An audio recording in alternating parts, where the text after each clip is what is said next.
আসসালামু আলাইকুম প্রিয় শিক্ষার্থী বন্ধুরা। আজকে যে টপিক নিয়ে আলোচনা করব সেটি 31তম বিসিএস পরীক্ষায় এই প্রশ্নটি এসেছিল এবং সিভিল সার্জন পরীক্ষায় এই প্রশ্নটি এসেছিল। আচ্ছা, এই দুটি প্রশ্নের মধ্যে দেখি আমরা কিভাবে করলে এই প্রশ্নের উত্তরগুলো সমাধান করতে পারি। আমার মনে হয় এই দুটি প্রশ্ন একদম সহজ এবং ইজি, এটা আপনারাও পারবেন। দেখেন, খেয়াল করে দেখেন, এখানে বলছে 1, 2, 3 দ্বারা গঠিত বৃহত্তম ও ক্ষুদ্রতম সংখ্যার মধ্যে পার্থক্য। তারপর এ একটা করলে এটা পারবে। 0, 1, 2, 5 দ্বারা গঠিত বৃহত্তম ও ক্ষুদ্রতম সংখ্যার বিয়োগ কত?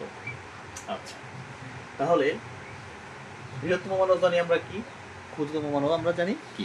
বৃহত্তম মানে বড় থেকে ছোট, ক্ষুদ্রতম মানে ছোট থেকে বড়। এখন এখানে যেহেতু বলছে 0, 1, 2, 3। আচ্ছা, একটা কথা মাথায় রাখবেন, শূন্য ধারা সংখ্যা কখনো হিসাব করা হয় না, বুঝতে পারছেন? তাহলে কি করতে হবে আমাদের? সবচেয়ে ছোট সংখ্যা নিতে হবে কোনটা? 1। 0 বাদ দিতে হবে। 0 বাদ দিয়ে সবার প্রথম আমরা নিব সবচেয়ে ছোট সংখ্যা 1 নিব। তাহলে কিভাবে সাজাবো? 1, 0, 2, 3। এটা হলো কি? ক্ষুদ্রতম সংখ্যা।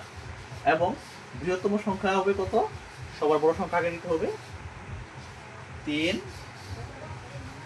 2, 1, 0। আচ্ছা, তাহলে প্রথমে আমরা বৃহত্তম সংখ্যা থেকে ক্ষুদ্রতম সংখ্যা করবো, বাদ দিব। তাহলে 3, 2, 1, 0, 1, 0, 2, 3। তো মাইনাসের কত হবে?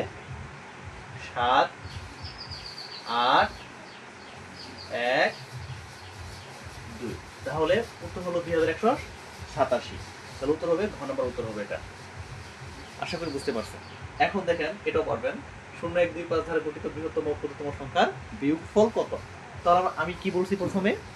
শূন্য ধারা আমরা প্রথমে কি করব না? হিসাব করব না। শূন্যকে বাদ দিয়ে তারপর ছোট সংখ্যাটা কি করবো? আমরা নিব। তাহলে কত আছে এখানে?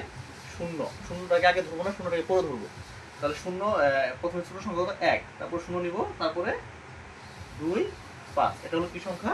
এটা হলো ক্ষুদ্রতম সংখ্যা। এরপরে বৃহত্তম সংখ্যা। আগের মতো বৃহত্তম সংখ্যা কি করবো? 5, 2, 1, 0। তাহলে 1, 0, 2, 5। এটা কি করবো আমরা?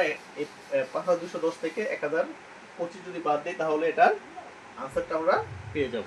আশা করি আপনারা বুঝতে পেরেছেন। ইনশাআল্লাহ এরকম প্রশ্ন যদি আসে